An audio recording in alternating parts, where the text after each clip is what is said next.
We are back with another episode of the Kyle Anslone Show, and I am very happy to be with y'all today. A lot to talk about on the show. Before I get into it, just want to remind people, subscribe to the YouTube channel if you haven't already. Of course, we've had some great recent episodes, including last week. Dave Smith was the guest, breaking down America First versus Israel First. Check out that episode if you haven't already. And of course, wherever you're listening to the show now, like, share it out, help us get out there to a few more listeners. So for today's show, want to talk about Netanyahu essentially bragging at this point that there's never going to be a Palestinian state.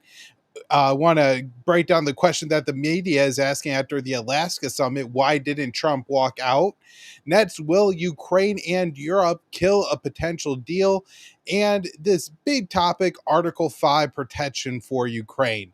So let's get into it, starting off with the situation in Palestine, this time talking about the West Bank, not Gaza, where under the cover of the genocide and the horrors Israel is conducting in Gaza, in the West Bank, they have slowly started to take an established situation on the ground where there could be effectively no Palestinian state.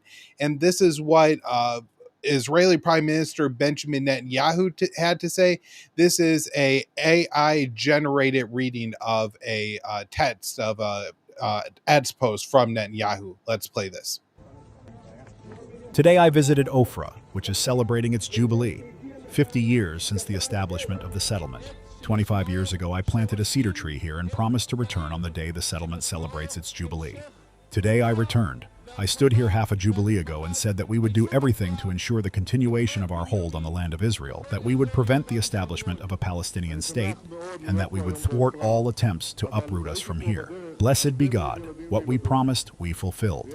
It was not easy. We faced heavy pressures from within and without from American administrations that tried to impose the establishment of a Palestinian state on us. Together we stood firm. Together we fulfilled the promise of the generations. The tree I planted then has grown and strengthened, just like our settlement. Deep roots in the homeland and treetops reaching for the skies. You, the people of Ofra, are the spearhead of our continued existence in the land of Israel. So this, I think, is just so important and so revealing. For the past 25 years, Americans have been told we need to support Israel because it's ultimately going to lead to a two-state solution, a creation of the Palestinian state. Now, for almost all of the past 25 years, Netanyahu has been prime minister of Israel. And so that means during that time, when our leaders were telling us that we're giving all this money, billions of dollars in weapons and aid to Israel every single year, $3.8 billion every single year. That's all the money that we are giving to Israel. And I mean, after October 7th, there was an additional 17 billion. So just huge amounts of money that the U.S. is giving to Israel every single year. And our politicians tell us that this is in furtherance of creating a Palestinian state, that this is ultimately going to create the facts to allow a Palestinian state to exist.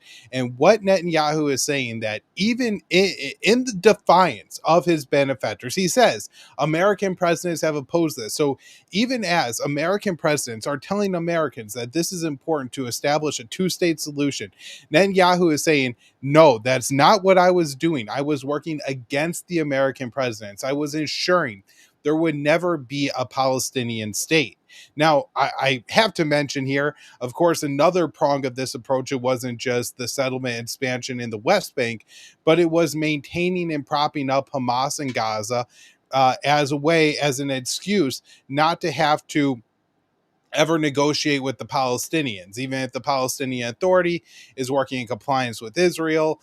Even Palestinian Authority forces, will conduct raids against Palestinians.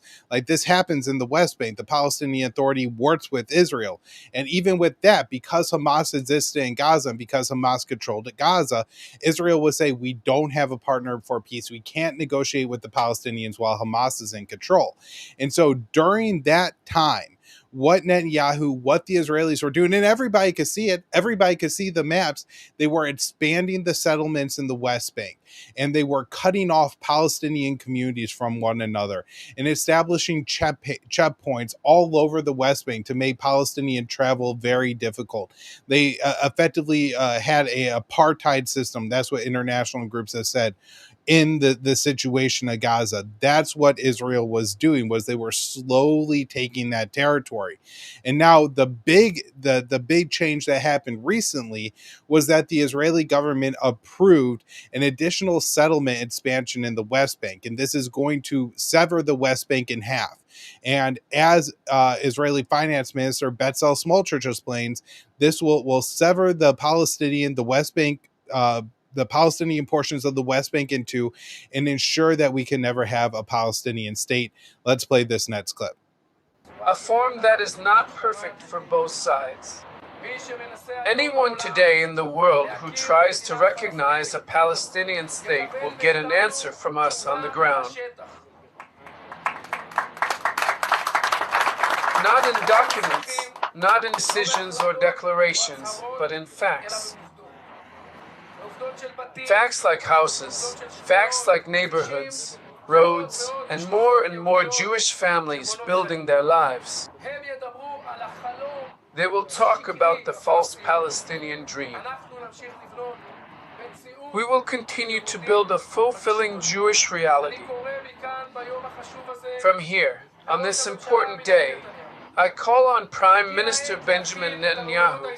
The time has come to fully apply Israeli sovereignty in Judea and Samaria, to forever remove the idea of dividing the land from the agenda, and to make sure that by September, the hypocritical leaders in Europe simply have nothing left to spew.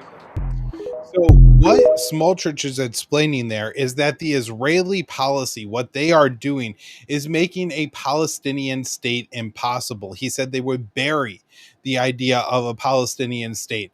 That when the European countries who in September at the UN General Assembly, he's talking about France, Canada, the UK, Australia, who have all said that they will recognize Palestine as a UN member state when the UN General Assembly reconvenes in September. What he's saying is there's not going to be a Palestinian state left to recognize. This is our territory. We will never give it back. We will always control it. Smotrich is laying that out very clearly here. And Netanyahu doing so too, I think is really important to pay attention to. Smotrich is belligerent. He's constantly, maybe not as bad as Itamar Ben-Gvir, the national security minister, but he's constantly making provocative statements saying that we could expel all the Palestinians from Gaza, where Netanyahu is typically a little bit more careful in his rhetoric. He likes to approach things in a way where he's not going to get a direct rebuke from Washington. And so that Netanyahu is now bragging that there's never going to be a Palestinian state, and even that he worked against American leaders to create these facts on the ground, to create the situation on the ground that there can never be a Palestinian state. Netanyahu bragging about this now, I think, really signals that Israel feels comfortable that they have created the facts on the ground, that there is at this point de facto annexation of the West Bank, and it's just a matter of them making it official. Now, a few more things on this that I really want to highlight. Smotrich has laid out that his plans for the Palestinians in the West Bank is to give them three options: subjugation, emigration, or death. This is very dark. He does not see the humans that live in Gaza as people. They're not people who live in the same country as him. They are dogs. They are animals to be driven out and dealt with. And so, with that mentality, a man who has massive amounts of control over the West Bank. I believe it was in June, the Israeli Security Cabinet actually voted to give Smotrich the power where in Area C of the West Bank, he could just reassign property. So if a Palestinian has documentation that their family has owned a particular home or particular land, even going back centuries, Smotrich could say that paper is trash. You don't own that property. I'm going to dictate that somebody else does. This is the level of control this absolute maniac has over the situation in the West Bank. And he has Netanyahu going along with it. Now, some people are really writing everything that Israel does off at this point as a reaction to October 7th. And that's not the case here. This is in December of 2022, the current Israeli government formed, led by Benjamin Netanyahu, but he would not have had the majority in the Knesset that he needed to become prime minister without the support of Smotrich's religious Zionism party and Ben Gavir's Jewish Power Party. And so they were absolutely key to that. And they demanded that Netanyahu agree to annexation of the West Bank as a part of his government. And Smotrich said at the time that Netanyahu agreed to it. So it's very important to see how this is all playing out. And maybe they've accelerated the timetable because the war in Gaza. People only have so much outrage they could possibly have at Israel. And so when people see the ruins of Gaza, the starvation in Gaza, the absolute deplorable situation that the humans in Gaza have to live through, they're as maxed out outraged as they could be about Israel at that. And Israel has gotten away with demolishing thousands of homes in the West Bank, displacing tens of thousands of people, killing hundreds of people, including 100 Palestinian children. It has been a bloodbath in the West Bank as well. And this is a part of Israel's plan to ethnically cleanse or subjugate the Palestinians who live in the West Bank. Now, want to shift directions a little bit and talk about the Alaska summit. This was the meeting between Trump and Putin on Friday. Not really, I don't think what anyone expected. It wasn't a heated meeting that was very short, or there wasn't a big elaborate Trump presser at the end. It was a 3-hour meeting. The meeting went long, and they actually ran through the planned lunch that they had and skipped that. And then afterwards, I think Trump and Putin spoke for about 8 minutes combined and each gave short statements. Now, following the meeting, the American press was absolutely up in arms, alarmed that Donald Trump was somehow giving away the country to Vladimir Putin. And the question that they decided that they had to ask every single Trump administration official, and the question that every political commentator was asking, was, why didn't Trump immediately walk away from the talks? And so let's play this clip of Steve Witkoff speaking with Jay Tapper. I want to see a ceasefire rapidly. I don't know if it's going to be today, but I'm not going to be happy if it's not today. Everyone said it can't be today, but I'm just saying I want the killing to stop. I'm in this to stop the killing. President Trump had said if he didn't like what he was hearing in the meeting, he would walk out. Why didn't he, once it became clear Putin was not going to agree to a ceasefire, which would end the bloodshed now? We were there as a mediator, so we were obviously advancing the Ukrainian view. The one thing that the president cannot agree to on behalf of the Ukrainians is any sort of land swap. That is for the Ukrainians. They've asked us or stated that to us, and the president is respectful of it. But that's why we're moving so quickly to a meeting on Monday at the Oval Office with President Zelensky. That being said, we covered almost all the other issues necessary for a peace deal. So I described the ceasefire as the interim move where you would then negotiate towards a peace deal. We made so much progress at this meeting with regard to all the other ingredients necessary for a peace deal that President Trump pivoted to that place. Now, we're not waiting a week for a meeting with President Zelensky and the European leaders, or 2 weeks, or 3 weeks. We're going into a meeting with them within 48 hours of ending this meeting in Alaska. So we are intent on trying to hammer out a peace deal that ends the fighting permanently very, very quickly, quicker than a ceasefire. So I think this clip is so enlightening for a few reasons. One, for those of you who are only listening and not watching this episode, Jay Tapper looks absolutely befuddled by Witkoff, explaining that there was a lot to talk about. We made progress. We listened to the Russian proposals. They listened to ours. Jay Tapper wanted Donald Trump to go in, to put his finger on in Putin's chest and say, you listen here, pal. You agreed to a ceasefire right away, or I'm walking out that door. And then Donald Trump would kick Vladimir Putin out of the country. That's what they want. almost allergic to any kind of diplomacy, of trying to find a negotiated settlement to this conflict. There's Wickoff is saying that there's a real possibility here to end the bloodshed, and Jay Tapper doesn't think, oh, maybe that's worth talking to and figuring out if we can have a deal to end this war. No, they wanted Trump to walk away. They didn't want Trump to even have this conversation with Vladimir Putin, because they know that it's going to be documented that Ukraine was offered a deal at this point that would have kept most of their territory intact. Yes, they're going to have to give up about 20% of their country. This could have been averted had Joe Biden agreed that Ukraine wouldn't join NATO in December of 2021. Unfortunately, that didn't happen. And unfortunately, when Ukraine was offered in April of 2022 by Russia a deal where Russia would have withdrawn and given up everything but the Crimean Peninsula, Ukraine refused on the advice of the West, particularly the UK Prime Minister Boris Johnson.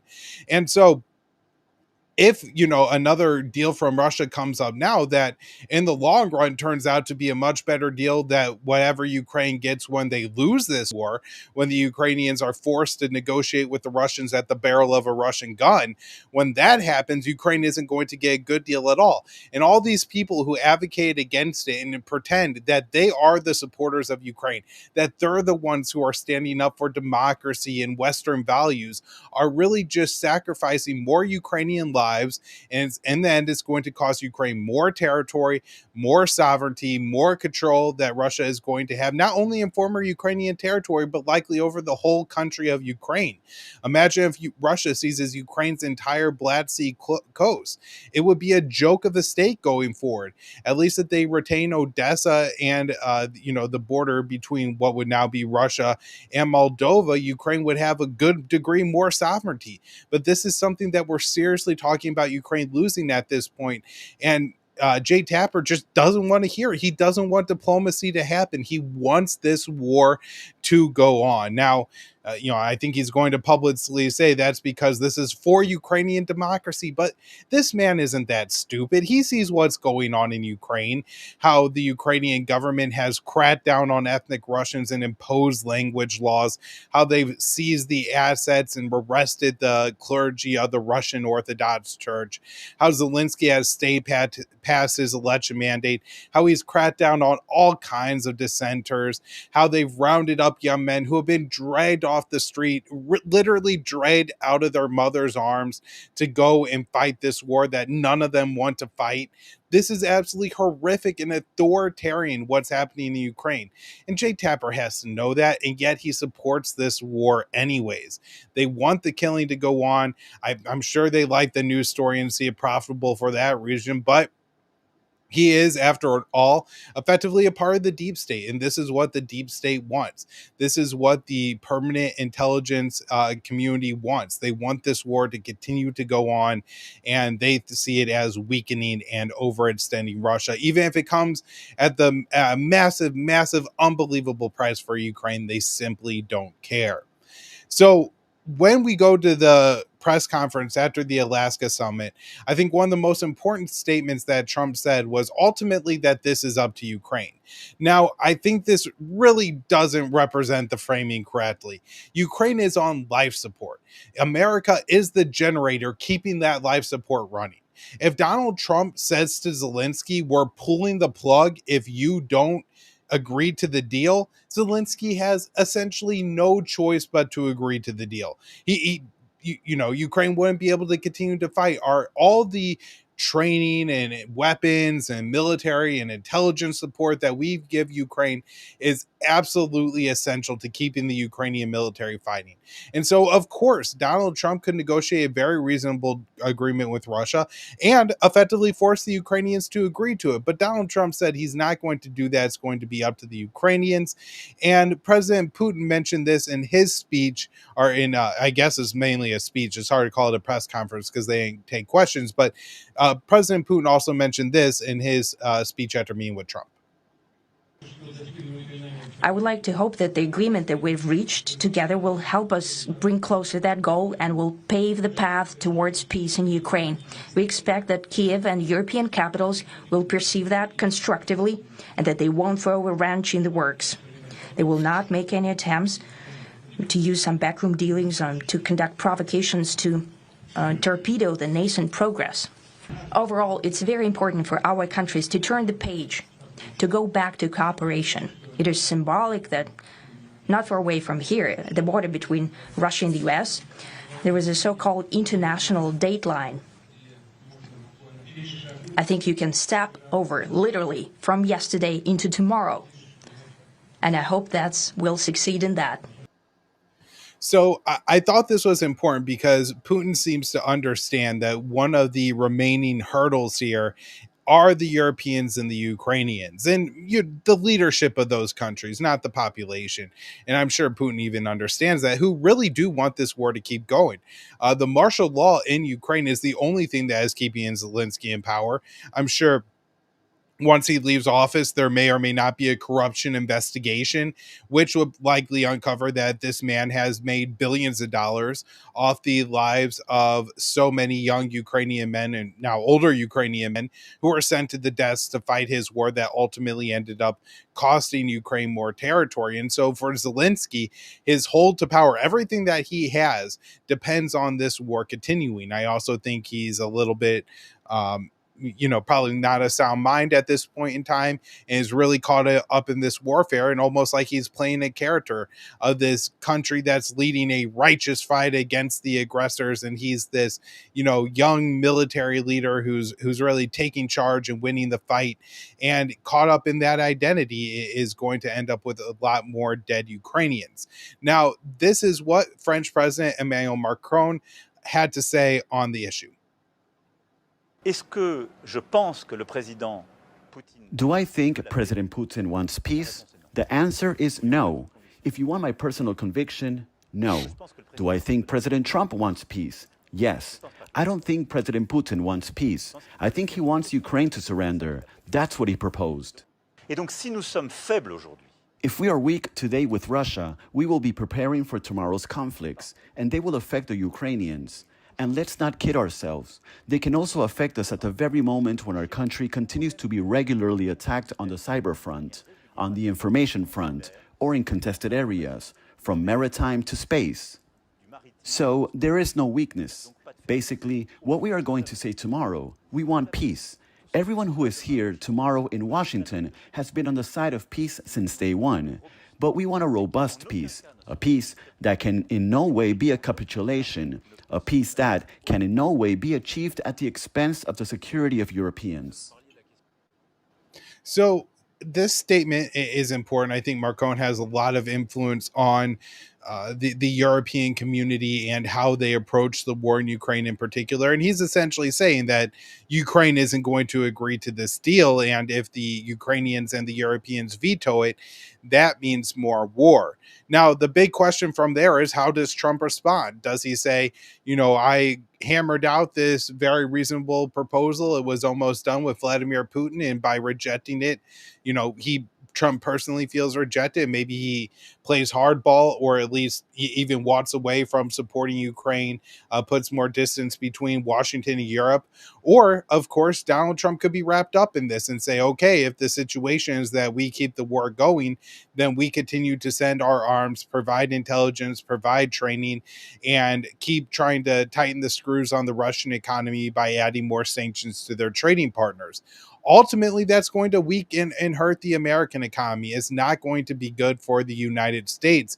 But I really do fear that Trump is going to let this happen, that he's not going to take charge in this key moment, that he is going to allow the Europeans and the Ukrainians get in the way of the US and Russia improving their relationship. One of the things that's been very clear from the Russian dialogue around all this, on the American side, it's absolute hysteria, right? Just constant yelling and screaming that Donald Trump is even saying down with Vladimir Putin, that Putin somehow won the negotiations, whatever the hell that would mean. Or, the most insane is former CIA Director John Brennan suggesting that Trump is now compromised, that Putin has bugged his limo, and now all the president's conversations are going to be heard in the Kremlin. I mean, this is a level of rhetoric on the American side.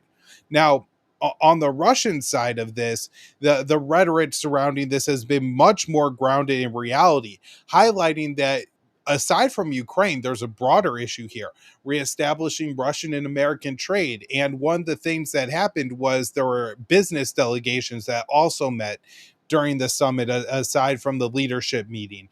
And so I think that was a good sign. It's also, to me, a good sign that Putin or somebody in the Kremlin really does understand the thinking of Donald Trump, and why sending a business delegation is really going to appease the American president. Also understanding and discussing the fact that arms control agreements need to be addressed, that most of them have been completely eroded away and destroyed over the years, and now the New START treaty is on its last legs. And these agreements have to be stayed. The American and Russian relationship must be repaired. The security balance in Europe needs to be discussed. There needs to be drawbacks on both sides.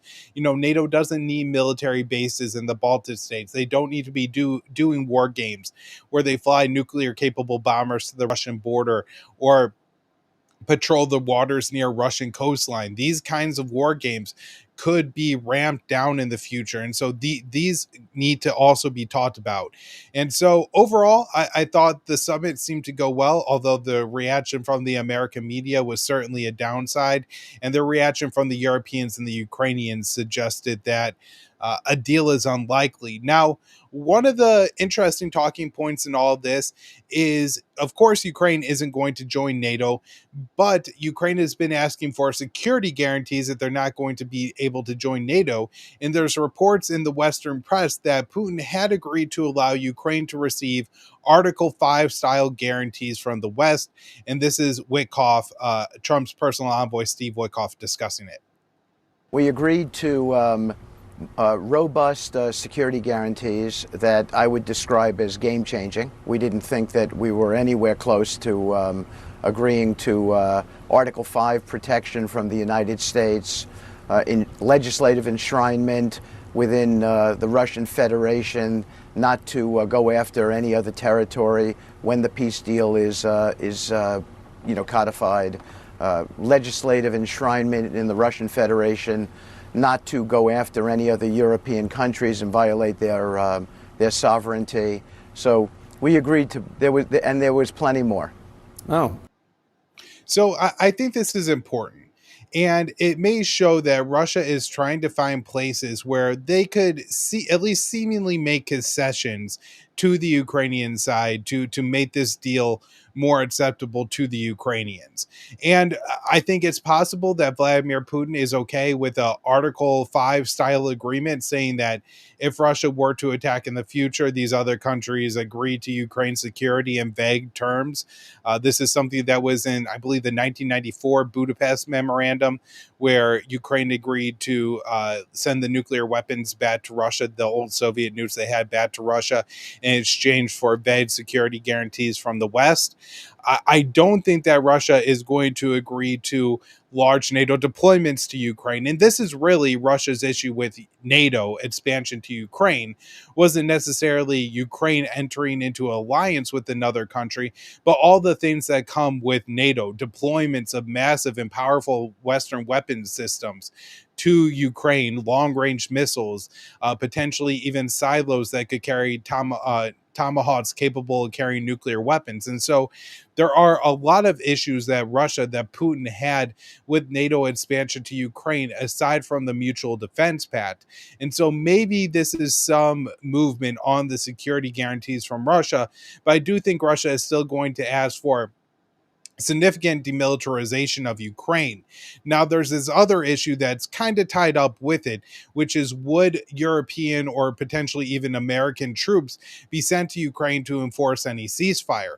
Of course, the Russians have a massive and nuclear capable military, and so the Western force presence in Ukraine would have to be hundreds of thousands of troops if they were actually there to prevent Russia from breaking the ceasefire.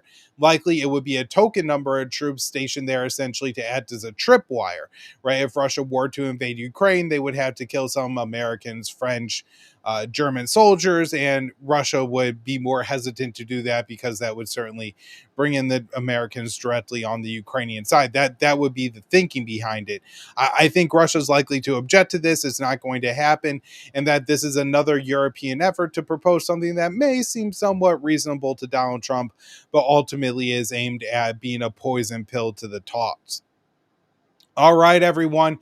Thank you all so much for tuning in to the Kyle Anzalone Show today. Before you leave us, subscribe to the YouTube channel. That is what helps us the most. Of course, liking and sharing the videos is as well. And even if you're just on Eds and hit the repost button, that's great as well. Thank you all so much for tuning in. We'll be back with episodes Wednesday and Thursday, 4:45 Eastern later this week.